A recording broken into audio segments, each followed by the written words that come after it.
Everybody to our regular council meeting for Tuesday, July 2nd, 2024.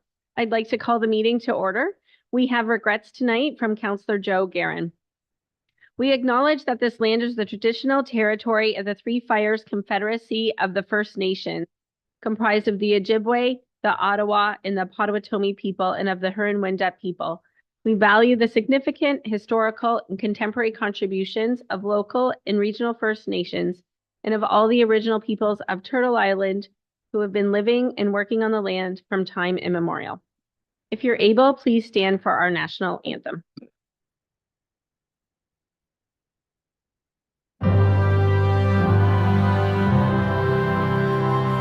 Oh, Canada, our home and native land, true patriot love in all of us command. Car ton bras s'est porté l'épée, il s'est porté la croix. Ton histoire est une épopée des plus brillants exploits. God keep our land glorious and free. Oh, Canada, we stand on guard for thee. Oh, Canada, we stand on guard for thee.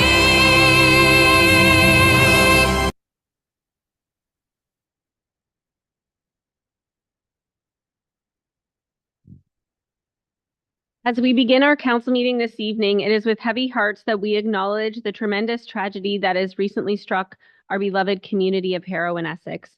This devastating event has left a profound impact on all of us, and our thoughts are with the families and friends of the Walsh and Standard families. In times of hardship, it is crucial for our community to come together and support one another, and I'm so proud of everybody who has done that. I want to remind everyone that there are resources available for those in need of support at this difficult time. Organizations such as the Mental Health Association, Family Services Windsor Essex, Hotel Dieu Grace Healthcare Urgent Crisis Center are here to offer support and assistance. Please do not hesitate to reach out to one of them if you or someone you know is struggling. Our deepest condolences go out to the families and friends of the individuals who have been affected by this tragedy. We share in your grief and stand with you during this difficult time. At this moment, I would ask everyone to join me in a moment of silence as we honor and remember those we have lost. Thank you.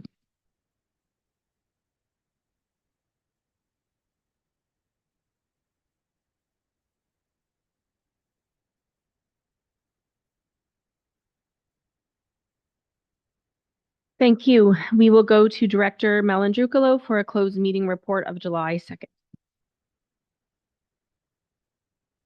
Thank you, Mayor Bondi. Through you, I can report that on July 2, 2024, at 5:30 p.m., Council moved into closed session pursuant to Section 239(2)C of the Municipal Act 2001 as amended to discuss a proposed or pending acquisition or disposition of land by the municipality or local board, and that is the extent of my report.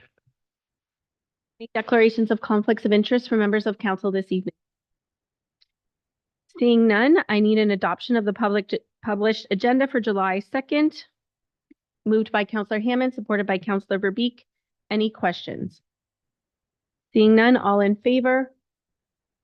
And that is carried. Adoption of the minutes, regular council meeting minutes for June 17th, that the regular council meeting minutes for June 17th be adopted as circulated, needing a mover and a seconder. Deputy Mayor Shepley, Councillor Allard, any questions? Seeing none, all in favor? That is carried unanimously. 7.2 special council meeting minutes for May 6th. Zoning bylaw amendment at 152 County Road 50 East, Colchester, in Ward 3. That the special council meeting minutes be adopted as circulated, needing a mover and a seconder. Councillor Mady, Councillor Allard, any questions? Seeing none, all in favor? And that is carried. Special council meeting minutes for May 22nd, the walkabout in Essex Center, that the minutes of the special council meeting held May 22nd be adopted as circulated. Need a mover and a seconder. Deputy Mayor Shepley, Councillor Verbeek, any questions? Seeing none, all in favor? That is carried unanimously. Moving on to public presentations, verbal report by Mayor Bondi. I don't have the gavel to pass you. On the International Association of the Great Lakes Research Conference update. I won't take too much of council's time, but back in May, I went to a local conference on our Great Lakes just because it was local and it was a opportunity that was kind of up my alley. And it was a really neat setup. It was at Caesars Windsor. And the conference was, a lot of it was over my head. I'm not going to lie. It was very scientific. And it was a lot of research bodies through the International Association for Great Lakes Research. So there was a lot of, brain people there. Some IRCA folks were there. A City of Windsor councillor was there. And they talked about a lot of things happening in our Great Lakes in terms of invasive species, water quality, and stuff that I'm really fascinated about and trying to learn more about. The one thing that I really liked about this conference is they had tons of sessions, actually way too many. So if it comes back to Essex, I think a couple of us should come, or if it comes back to our region, because there was different rooms. They had like 9 rooms and each topic was discussed in a room for 20 minutes. So you could only be in one room at a time. So I couldn't get to everything that was interesting because you were literally running back and forth. But it was really good. They even talked a lot about stormwater retention ponds, which is I didn't really think about in terms of water quality.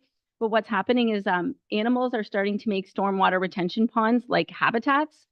So the amount of salt that we put in our roads is impacting like frogs and species and how these species are like adapting to actually living in stormwater retention ponds.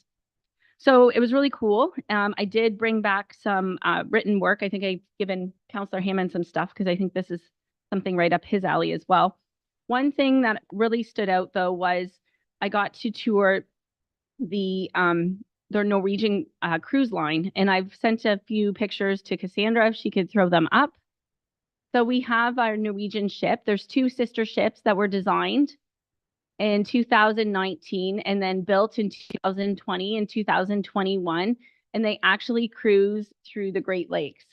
So what's really cool about it is that they were built as a novel way to fund research. So that's a submarine. So each ship has 2 submarines that go down and actually dive in the Great Lakes with people who pay big bucks to go on these Norwegian cruise lines. Like it's not a cheap cruise. It's probably more expensive than like going to Bahamas. So the researchers to have the 2 submarines, and the reason why each ship has 2 submarines is in case one gets stuck. So we got to see their 6 people submarines with a driver. It's pretty amazing. They're excursion cruises, like they're not really relaxing cruises. I don't know, you can go to another one, Sandra, there. So what they do is they collect water, they collect the ships. The cruise ships collect samples of things, and they have this is their lab. Each ship has a lab, and they're testing samples of the water, and they're starting to collect research on microplastics and other chemicals that are in our lakes. So they're really cool. They were built with the Welland Canal in mind, and they're 77 feet wide, and there's 6 inches of wiggle room for them to get down the Welland Canal. So it's pretty amazing. That's just more about the lab. So and it's technically you're on Norway. Like when you hop on one of these cruises, you're not in Canada, you're not in the United States. So we had to get special clearance to go on them. So each ship has scientists, and the way the Norwegians staff it is you work for 2 months and then you have 2 months off. So that's what microplastics looks like from the Great Lakes up close, which is actually pretty cool.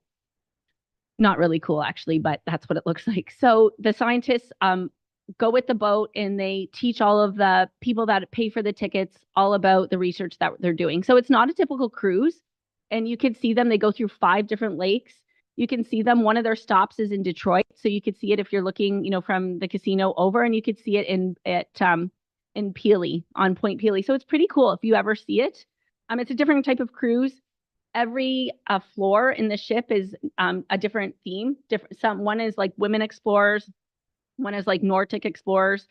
So it's something that I never thought I'd have an opportunity to peek on the ship, but now I can say a little bit about it, and it's pretty cool. The amount of research that's going on in the Great Lakes is pretty amazing.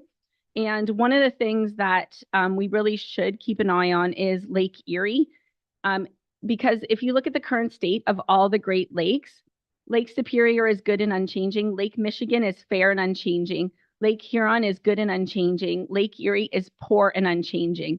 So because we have, and Lake Ontario is fair and unchanging, but slightly improving. So Lake Erie has more of an elevated nutrient concentration, like that's our algae blooms. So I really want to, it's really more of a federal level, but I really want to do whatever we can municipally to look into this. So this could be things like our sewage treatment plant in Colchester. You know, it talks about building better treatment plants. It talks about looking at how sanitary is inflowing into our storm. So a lot of good things like that. And I hope to bring more ideas back to council in the next couple of years.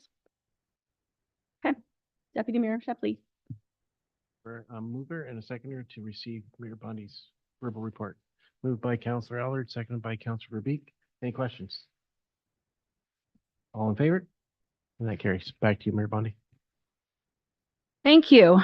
So we have another public presentation. Welcome Pete Zook, President of Zook Inc. from Pele Coastal Resilience Committee. And welcome, Pete. It's my understanding you will be seeking 10 minutes from council this evening, or 9? Yes, I would appreciate a couple extra minutes. Thank you. Okay, we'll give you 8.5. Welcome.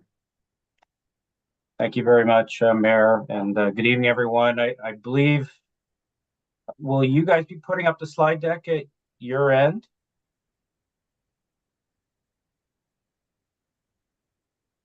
It's loading. Okay, excellent.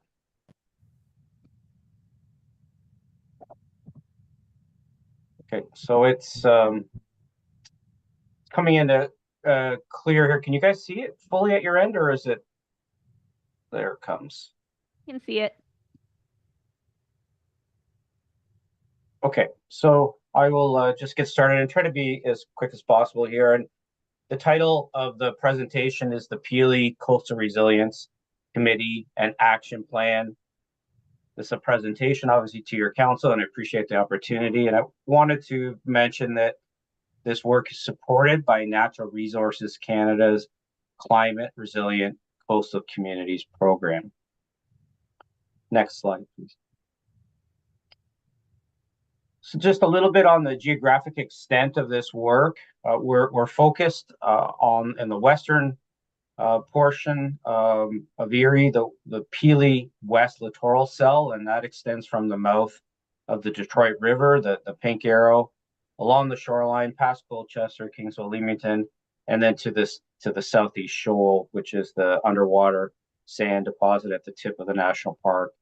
And then in the eastern side, we are working in an area that's known as the Pele East Littoral Cell, and that extends roughly from Port Alma in Chatham, Kent, and then to the southwest along the Wheatley area, and then also to the tip. So these are two cells in the lake. We refer them as littoral cells. They define the movement of sand and gravel along the coast, and that's the focus of our geographic extent of this work. Next, please. So just a little bit about this resilience framework. We've been developing it for the federal government and a group of parties from the province as well, and others since 2002. So it's been a couple of years now. I just want to highlight a couple of things that I think are relevant.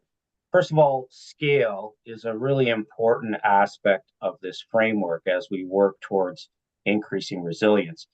And hopefully by the sense of the geography that we're talking about for this work, we're looking at large areas. We're not looking at individual municipal parks or private property.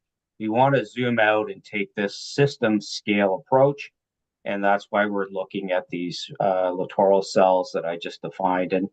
And they are shown, the graphic on the lower left is the whole coastal area of the North Shore of Lake Erie. So you get a sense that when we're working on these resilience plans, again, looking at these large geographies. The other key point to make here is that when we think about this coastal area, we think about it as an integrated system that has social dimensions, economic, ecological, and physical characteristics. And that's what we're summarizing in the Venn diagram on the right-hand side.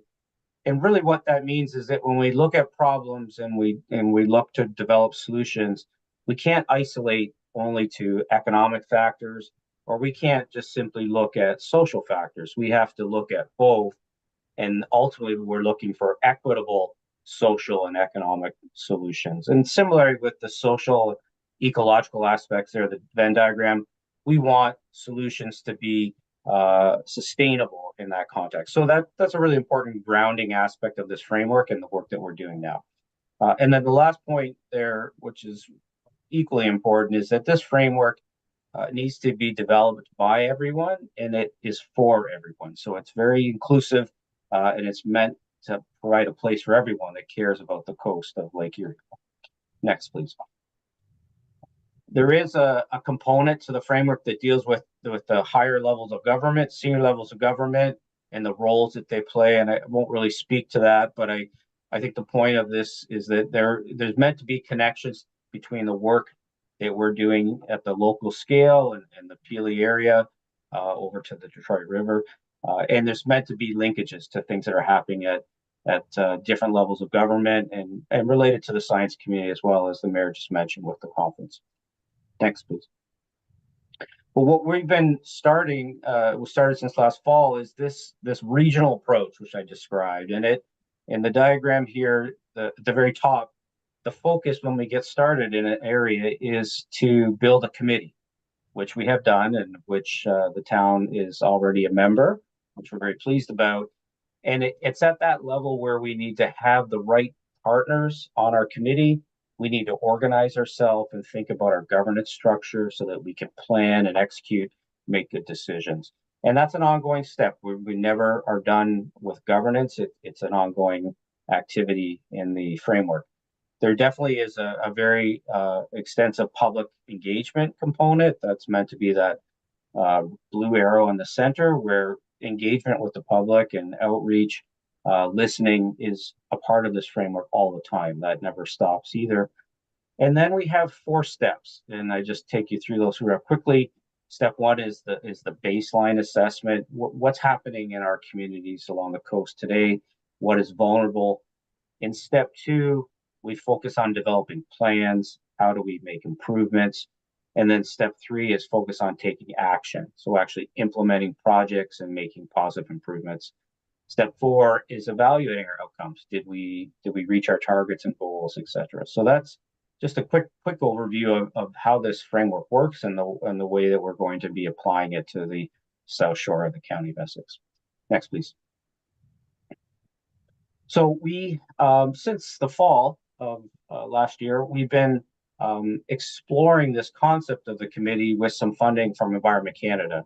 And we had a chance to build a committee and talk about these governance issues, and quite a few members, current members to the right that you can look at in your own time. And then there is a report that's been drafted as well that highlights what we learned up until March of this calendar year on building this committee and informing this framework. Next, please. So then along came a call for funding. This was from Natural Resources Canada. And we were, with a committee already formed, we're in a very good position to apply to this program put together by the federal government, Natural Resources Canada. The town did provide a letter of support, which we were very grateful for, and $16,000 of in-kind support, which again was also very important. And we have your neighbors, of course, are all partners as well. Leamington provided cash support. County of Essex did on behalf of all the partners, Kingsville and the Conservation Authority. Next, please. So what might we do? You ask, what is this thing all about, and how could we help the town of Essex and your neighbors? Most people will know we've just finished all this hazard mapping, where we've mapped the erosion and the flood hazard around the entire peninsula. And we have this very detailed mapping now that highlights the erosion threats, where you have critical infrastructure, where you have roads, or maybe where you're planning to build things. And so this is using that mapping in this study would be something that we could do for the town of Essex to help your existing efforts in planning and make good long-term decisions. Next, please. And just real quickly through all this, certainly looking at flood risks, both from the lake and rainfall events. And obviously there was some big rainfall events last year. So looking at flood risks and infrastructure exposed to coastal hazards is part of this framework as well. Next, please. And then looking at innovative solutions for sediments. And so there on the right, there's a small dredge plant that's been working in the area. Plant that's able to dredge up sediments on the bottom and move them to places where you can create benefits. And so part of what we will do is look for ways to move sediments potentially from harbors where they're trapped and where they're causing sedimentation problems or impacting safe navigation, and put those sediments in places where we can create benefits and put them onto beaches that are eroding, for example. And just on the left there, there's a really messy little sketch that came from one of the public engagements on the flood work in the last December. It was a conversation with one of your council members there. And so that's nothing fancy. That's just some brainstorming of, well, what might we do? Could there be things that could be done to optimize the layout or the configuration of the harbor at Colchester? So again, those are just ideas of things that could be looked at in the future. Next, please. So this is a little bit outdated now since we gave you the slide. So we have our signed contribution agreement. So happy to let everyone know that we now formally have an agreement from the federal government for $1 million to plus the local matching cash to execute this project. So that's very exciting. We've kind of hit that contractual milestone. We're still waiting to hear from NRCan about a public announcement. They often like the ministers to make announcements. So aside from obviously this presentation in the minutes, please don't make any public announcements to about the study and the funding, but that will come in due course when we're advised by NRCan. And I guess lastly, what I'm here today to answer any questions, of course, you may have, but also request a $30,000 cash support from the town of Essex to expand this study and to continue to do this work in your region to advance resilience and develop the resilience action plan. And I believe that's the end of my slides. Okay, thank you very much. Any questions to our presenter? Councillor McGuire, please. Thank you, through the chair. So you built a committee, you got funding, you mapped the erosion. What going forward, what more are you planning to do? Like, to tell us how to stop erosion? Is that the goal? Is that's what you need the funding for your committee to find out how to stop erosion? Yes, so great question. And through the chair, we have quite a substantial amount of funding, but we're looking to add to it. Developing options or ideas of how to slow down or reduce erosion rates is definitely one of the things that could be selected as a project. I try to move pretty fast today. I guess what I should have probably mentioned is that there likely could be 20 things that we work on, or 30 along this coast to address resilience. And so in the first year with this baseline assessment, we will identify things that are vulnerable. So we will be looking at all the harbor infrastructure, for example. We'll be looking at navigation channels. We'll be looking at roads and proximity to the lake with the erosion hazard mapping. We're in the process of developing a property parcel database with building foundations. And then we will be able to overlay this hazard mapping that's been generated now with the buildings to look at areas that are prone to erosion, areas that are already developed that have erosion threats or flooding threats. So those are some of the things that we will do to understand that baseline, and then we will look to this committee to help us establish priorities on things that we can work on in year 2 in advance. And so certainly helping people address erosion to either private properties or road infrastructure or municipal assets. Those are the types of things that could be selected to advance into year 2. This time we'll get a motion to receive the presentation, and then we do have a report from our Director of Infrastructure. Motion to receive the presentation. Councillor Mady, Councillor Hammond. Any questions on that motion? Councillor Mady? Madam Mayor. Yeah, this is a great report. I had missed on the shoreline mapping the presentations that you had given how far up our beach is. And if you look at that map, you can see how much of a danger is there. And I do remember the haphazard map there of our cemetery area and fixing up our harbor. And I just wanted to mention that we are in the process of designating that land too as a heritage area. So if there's boxes that need to be checked, there's a couple more there for you. Thank you very much. Yes, thank you.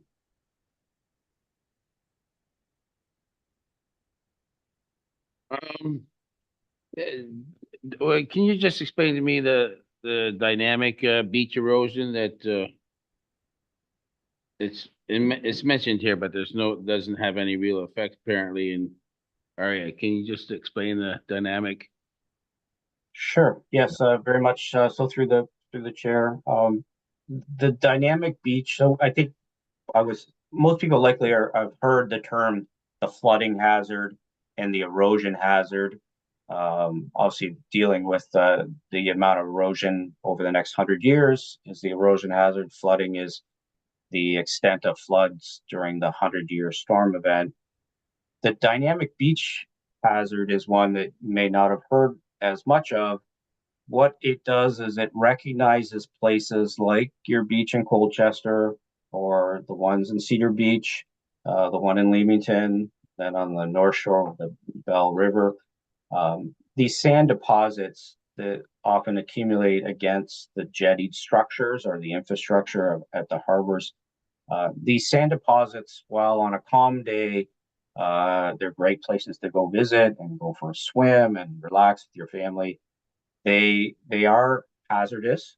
The beaches can change in size, particularly during rising lake levels.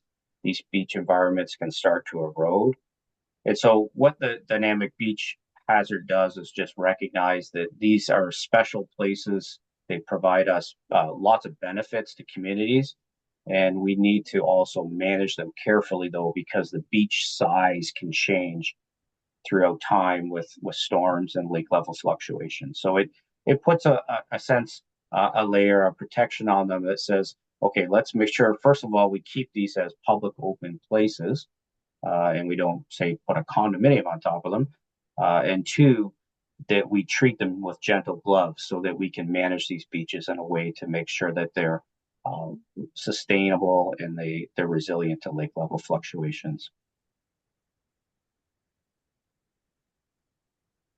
Whereas Point Pelee would have been an area where it has severe dynamic erosion then? Yes, so the Point Pelee National Park, so I guess one point of clarification first, this mapping that we did on behalf of the County of Essex and the Conservation Authority, these maps are not generated for federal lands. So they only are, and they're not done on provincial parks either. So it's done on private properties and municipal assets, lands, etc. So we did not map the national park, but yes, especially the northwest side, all of that where we have West Beach and Sanctuary, those would be definitely, if we did map that geography, they would be considered dynamic beaches and beaches that change and need to be protected carefully and preserved so that we can use them for recreational benefits and habitat for species as well. In favor of that motion? Opposed, seeing none, that carries. Moving on to, if you just want to hang around, moving on to reports from administration, infrastructure services, Peely Coastal Resilience Study. We'll go to Director Gerard to explain a little bit about this. Through the chair. So just to support kind of what Pete's talking about here with the coastal resiliency study, the town does have a significant amount of assets along the Lake Erie coast, namely roads and stormwater outlets, sanitary sewers, all types of municipal infrastructure that we think that this project will bring great benefit to. We also have municipal outlets. As an example, we talk about erosion, but we also have, sedimentation happening too, where we have, drainage outlets that are plugging with sand because the sand is actually, coming into the structures and plugging it. And our operations teams are continually trying to get rid of that sand out of those structures and maintain those systems. So we do believe that this study is going to be of great benefit to the town. That's why we think that the contribution of $30,000 to match exactly what the town of Kingsville has also contributed to the project is appropriate for this. There is a recommendation on the agenda. Unless council members want to ask further questions, I'll seek support that council provide authorization to administration to contribute a maximum of $30,000, being $10,000 annually from 2024 to 2026 for the Peely Coastal Resiliency Study to be funded from the Green Fund Reserve. Looking for a mover and a seconder. Moved by Councillor McGuire-Blaise, supported by Councillor Mady. Any questions on this motion? Seeing none, all in favor? That is carried unanimously. Thank you for joining us this evening. Office of the CAO, OPP Detachment Board Annual Report. We'll go to CAO Suite. Mayor Bondi, and through you. So council, on tonight's agenda, there are two reports regarding the new OPP Detachment Board. The first report is a required annual update to each municipality for the new OPP detachment. As of April 1st of this year, the Community Safety and Policing Act replaced the Police Service Act. Under the new act, it stipulates that the OPP Detachment Board, on or before June 30th in each year, shall provide an annual report to the municipalities regarding the policing provided by the detachment in their municipalities. I just said that and we are July 2nd. Because it started April 1st, we met with our local representative, Mr. Ron Leclerc, and he just said, as long as it gets in one of your first meetings in July. The Amalgamated Board conducted its inaugural meeting on April 22nd, and this has been the only meeting to date of the board. Under the advice of the Ontario Association of Police Services Boards, all future board meetings have been suspended while the board indemnity insurance is reviewed and resolved by the province. This is a province-wide issue affecting all detachment boards that span multiple municipalities. The current report provides general stats for each municipality and key events and activities that have occurred within the detachment board boundaries. Moving forward in future years, it will be the chair or vice chair from the OPP board who will present the annual report to each municipality. And has been recommended that in the future, the annual report format be revised to highlight each municipality and items and issues specific to that municipality. So at this time, Mayor Bondi, I'm not sure if there's any questions from the report itself from council. From members of council to our CAO. Councillor McGuire-Blaise.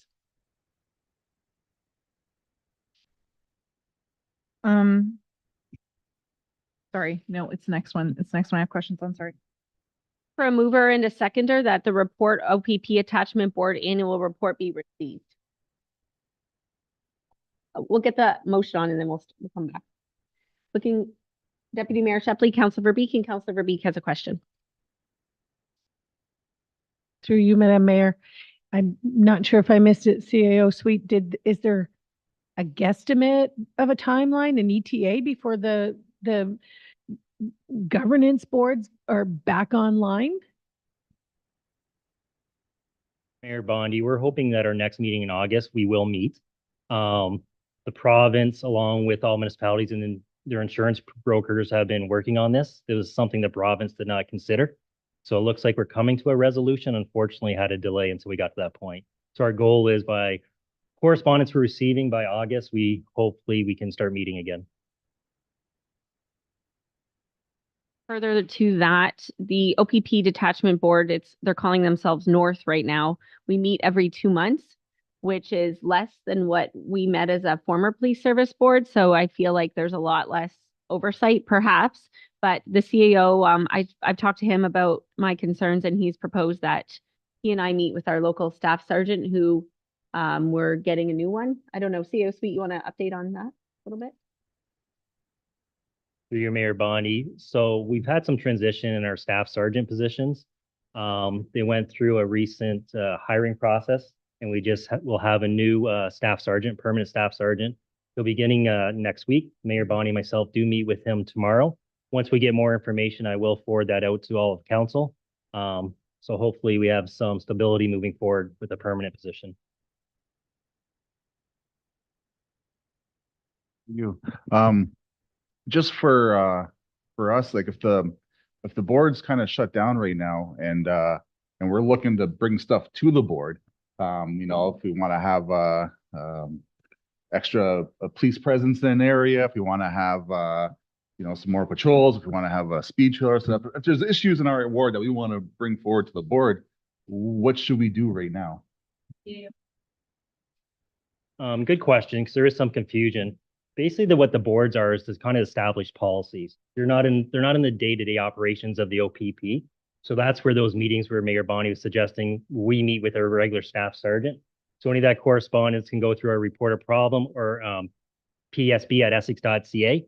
That goes to any member on the police service board, which will bring directly to our police. On this report. Seeing none, all in favor? And that is carried unanimously. OPP Detachment Board budget will go to the CAO. Thank you, Mayor Bonnie. So council, the second report is the proposed budget from April to December 2024 for the new detachment board.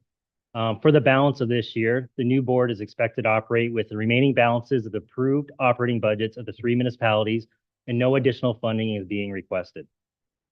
As the new board is intended to be administered through the town of Tecumseh, actual costs incurred to administer the program will be recovered by Tecumseh equally from the 3 participating municipalities. Upon approval of the proposed detachment board budget for the balance of this year by all 3 municipalities, the town of Tecumseh, as the administering municipality for the board, will invoice the town of Essex, municipality of Lakeshore for their respective shares of the operating budget. A draft 2025 budget will be presented by the new OPP detachment board to each council later this year during each municipality's budget deliberations. So Mayor Bonnie, I'm not sure if there's any questions from council from the report presented. Questions from council? Councilor McGuire, please. Thank you through the chair. The administrative support, is it just one position for the entire like north is what they're calling it? So is it one for the north? And is the salary split between all of the municipalities or is that what is just owed by us? Mayor Bonnie. Yes, so that is a position that's dedicated to the police service board. So it would work for all 3 municipalities. And it's a total of, for the remainder of the year, we're looking at $10,421. For an annual, it could be up to $31,000. It's prorated now because no one's in place. They're just in the hiring process right now. Through the chair, but is that divided by all of the municipalities or is that 10,000 or 31,000 just for Essex? Sorry. No, that will be divided through all 3 municipalities. It's a shared cost. Thank you. One more through the chair. How come, and sorry to do this, but how come the position is already posted before this comes to council, like for our approval? So the position's already out there, it's posted. We have to now approve it, but it's already, like, we can't say no because it's already out there. Correct. It's through, as it's part of the police service board and the town of Tecumseh is taking this on as a town of Tecumseh employee. That will be representing the board because they're handling all the administrative costs for it. So to get it moving on to, currently there is no administrative support. So we knew with no additional costs at this point, they wanted to move forward and it is town of Tecumseh staff that as they're being hired. Does that answer what you're asking?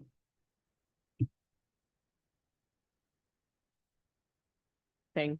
Yeah, I know. I understand. I think I understand what you're saying. And it's costs we didn't have before as well. Our CAO sent us an email today. Maybe, I don't know if you could recoup the cost that we had before versus the cost we have now. Through your Mayor Bonnie, so some additional costs in the future, not in 2024, that we're anticipating.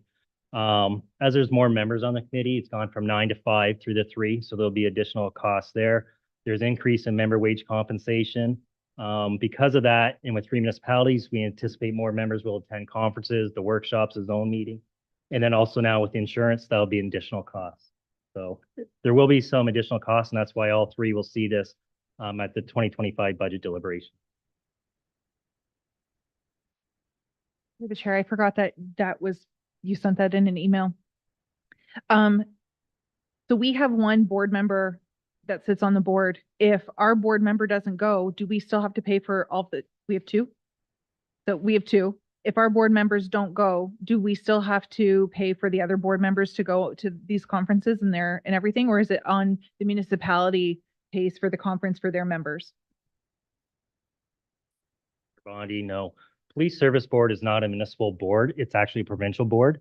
So now it's any member, no matter what municipality they're from, goes to a conference, those costs are shared through the 3 municipalities. Because it's not a municipal board, it's a provincial board that has 3 municipalities sit on it.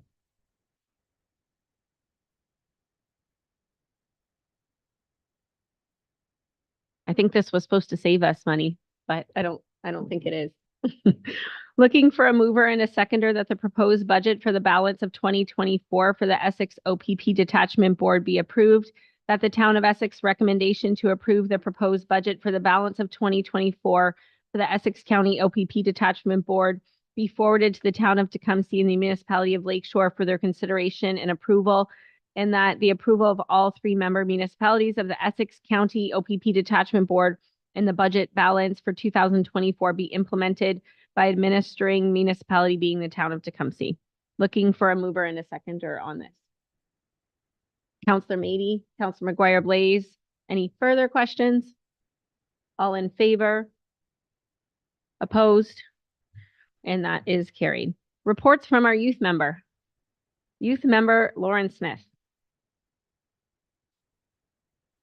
So I'm hosting the 5K Walk Around Wheel presented by Beatty's Drugstore Sunday, July 7th. You can join us in Sadler's Pond for a morning of family fun lawn games, a race warm-up presented by Rec Health and Fitness, and a fun nature run. All money raised is donated to the Essex Food Bank, and you can register at raceroster.com. County Council update, Deputy Mayor Shepley. Thank you, Madam Mayor. Nothing to report tonight. Thank you. Correspondence 13.1, correspondence to received in agenda item 13.1, where you can receive them all and then pull out individual items. Looking for a mover and a seconder that we receive them all. Deputy Mayor Shepley, Councillor Verbeek, all in favor? Are there any members of council that wish to pull out any? I would like to see if council would like to pull out 13.1.3, the jurisdiction of the Ontario Ombudsman. I found it kind of intriguing, so wondering if, I guess I'll pass the gavel to you, Deputy Mayor Shepley, and seeing if we can get a seconder to receive that or receive and support. McGuire Blaze. I could speak to it. Sure. Thank you, Deputy Mayor. So this just goes back to the role of the ombudsman, and municipalities can get complaint or after complaint. And the ombudsman doesn't have to disclose any people who are complaining, where if we go to the integrity commissioner, the complainant is made aware to the person that is being complained on. So it's really a disconnect, and it could end up being like a lot of frivolous complaints. I'm not sure if our clerk has, whoops, sorry. Director Maldrew Glow. For you, we do know that the town of Amherstburg last year received 21 complaints from the ombudsman, and a significant amount of resources went into responding to those complaints. Out of the 21 complaints, they received recommendations on 2 of those complaints. So without transparency there, I think you have a lot of frivolous complaints, and you have wasted resources dealing with things that maybe don't need to be dealt with by the municipality. So I support the mayor's recommendation to support this.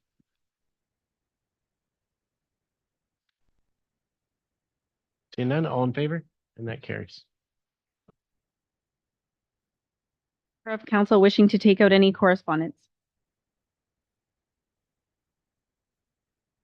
Okay, correspondence to be received and supported, the Affordable Housing Task Force, the appointment of an Affordable Housing Task Force member, looking for a mover and a seconder that we appoint William Bill Baker to be appointed to the Affordable Housing Task Force to be received and supported.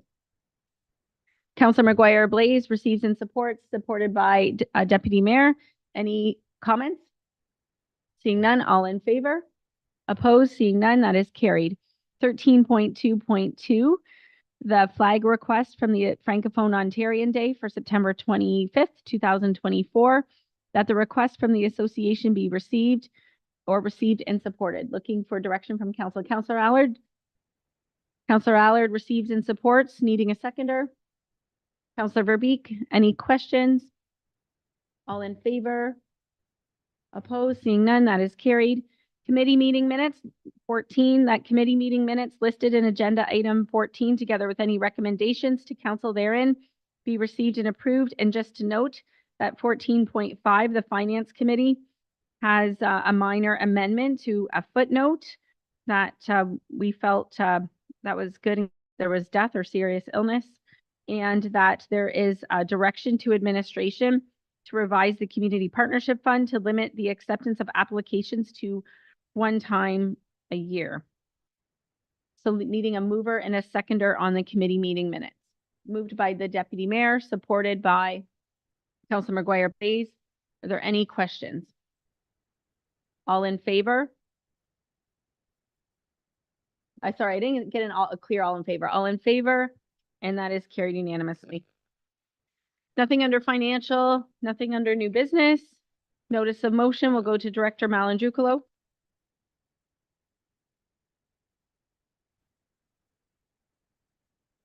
Thank you, Mayor Bondi. Through you, the following notice of motion was presented at the June 17, 2024 regular council meeting and is being brought forward this evening for council's consideration. Moved by Mayor Bondi that council direct administration to provide an update at the July 15, 2024 regular council meeting on the Colchester Hamlet secondary plan, including consultation efforts to date, plans for future public consultation, policy directions thus far, and overall goals of the secondary plan as a part of the town's new official plan project. Seconded by Councilor Allard. Do you want to comment, Mayor Bondi? No, all in favor? And that carries. Thank you, Mayor Bondi. Through you, the following notice of motion is for presentment only and will be brought forward for council's consideration at the July 17, 2024 regular council meeting. Moved by Councilor McGuire Blaze that council direct administration to send a letter to the Windsor Essex Community Housing Corporation, WECHC, requesting that they add a security service to their Bryan Street apartments. Rucolo and Councilor McGuire Blaze. Reports and announcements from members of council. We'll start with Councilor Hammond. Is the next council meeting July 17th or July 15th? Should say July 15th. Good catch. Councilor Hammond? Reports and announcements. Last night was through you, Mayor. Last night was the first evening for Tune Up the Parks in Colchester. It was mildly attended. Around 25 people showed up. It was a rather cool night, but the music was very soothing, and looking forward to next Monday night. And Wednesday here in Essex will be the musical Grease.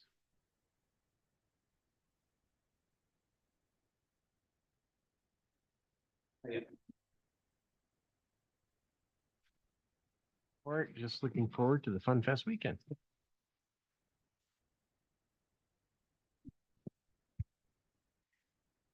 So in light of the tragic accident that happened yesterday with some of our our farm people, I want to just remind everybody that the tractors and the farm implements are on the roads. Please be patient and cautious with them.